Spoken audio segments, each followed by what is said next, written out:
Chicken curry Kashmiri మసాలాలో చేయడానికి ముందుగా స్టవ్ పై ప్యాన్ పెట్టి అందులో నెయ్యి వేసి సన్నగా తరిగిన ఉల్లిపాయ ముక్కలు కూడా వేసి కొంచెం ఉప్పు వేసి మంచి బంగారు రంగు వచ్చేంత వరకు ఫ్రై చేసుకోవాలి. ఇప్పుడు ఒక బౌల్లో పెరుగు తీసుకొని సోపు పొడి, అల్లం పొడి, కాశ్మీరీ చిల్లీ పౌడర్ వేసుకొని చక్కగా కలుపుకోవాలి.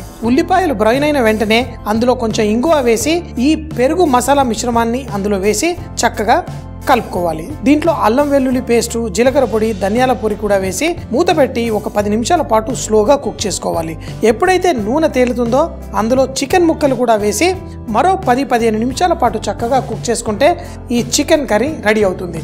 ఎర్రగా చూడ్డానికి మక్కనీ కర్రీలా ఉన్న మంచి టేస్ట్తో మన ఈ చికెన్ కర్రీ చక్కగా ఎంజాయ్ చేయవచ్చు.